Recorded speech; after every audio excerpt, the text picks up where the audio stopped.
inyong harapan ay siyang watawat ng ating bansa, ang Pilipinas. Kumakatawan ito sa isang bayang nagkakaisa na sa bawat himaymay ay may angkop na hugis ng pangkabuhay. Isang panggeograpikong sakop ng mga lupain na walang kabawasan. Isang republika, demokratiko, malaya at nagsasarili. Ito'y siyang sagisag ng pambansang kalayaan na nagsasalarawan ng lahat ng mga kaakit-akit at dinadakila sa buhay ng mga Pilipino. Hinubog ng matipunong kamay ng panahon, binigyang buhay ng isang mapagmahal sa kalayaang mga mamamayan at inakay ng mapagpalang diwa sa luklukan ng mga bansa.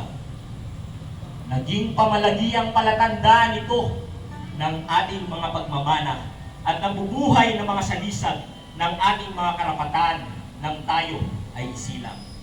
Sa kanyang pangalan, itinala sa kasaysayan ang pagkakatuklas at pagkakatatag sa isang bansa.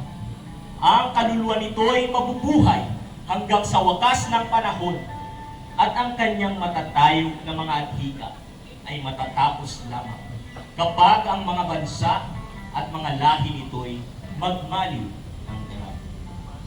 Ang araw ay nangangahulugan ng kawalang hanggang buhay ng ating bansa at ang pamalagiang liwanag na pumapatnubay sa kapalaran ng ating lahi.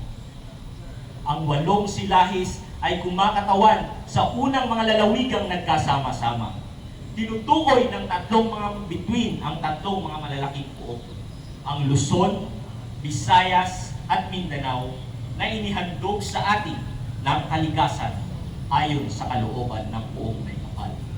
Ang puting tatsulok ay nagsasaad ng ating mapayapa at magiliw na mga hangarin, gayon din ang katapatan at kawagasan ng ating mga gawain. Ng 3 simulain ng masunarya, ang pagmamahal kapatid, pagsaklolo at katotohanan, at ng mga banal na panuntunan ng pananalig, pag-asa, pag-ibig. Ang bughaw na kalawakan ay nagpapakilala ng ating pag-ibig sa inang bayan at ang matayog na panuntunan at hangarin. At ang malapad na habing pula ay nagpapahayag ng ating walang humpay na kakayahan na nagpapanatili sa atin sa isang bahagi sa kalawakan ng kalimitan. Sa kabuuan ng tatsulok, ang araw at 3 mga bituing bumubuo ng ating watawat ay maliwanag na sagisag ng pagkakapatiran ng tao sa ilalim ng pagiging ama ng Diyos. Tulad ng pinangarap ng ating mga ninunoy, naway pumailan lang ito sa ibabaw ng mga lupain ng maliligayang mamamayan sa panghabang panahon.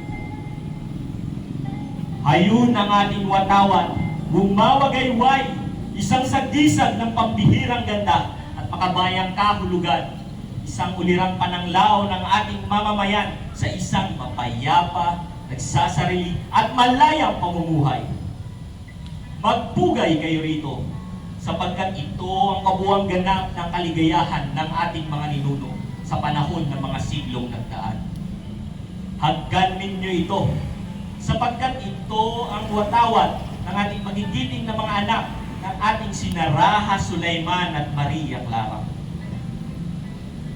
Damhin ninyo ito sa inyong dibdib, sapagkat ito ang banal na watawat na minumutya nating Pilipinas. Ingatan ninyo ito sa inyong mga puso, sapagkat ito ang palatandaan ng ating mga kapatid na nagbuwis ng buhay sa kapakanan ng ating bayan. Mahalin ninyo ito, sapagkat ito ang walang kasing halagang alaala na nagpapanatili sa ating bayan na mananatili magpakailanman sa lahat ng magiging katayuan natin sa buhay.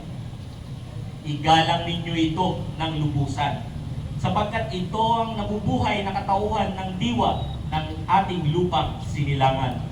Pintuhuin ninyo ito, sapagkat ito ang banal na tibabal na siyang pinangtakip sa duguan at luray-luray na katawan ng ating mga kawan, mga matay. Magpala at ialay ito sa may kapal, sapagkat ito ang bunga ng mga pagpapakasakit ng ating mga bayani na mamayapa na. At magtiwala sa makapangyarihang Diyos at sa makataong katarungan na upang mapamalaging sa inyo, sa inyong mga anak, at iaanak pa ng inyong mga anak. Luwalhatiin at lalong higit na pagpalain ng ang mga nangamatay sa kapakanan nito'y sana'y di nangamatay ng walang kabuluhan.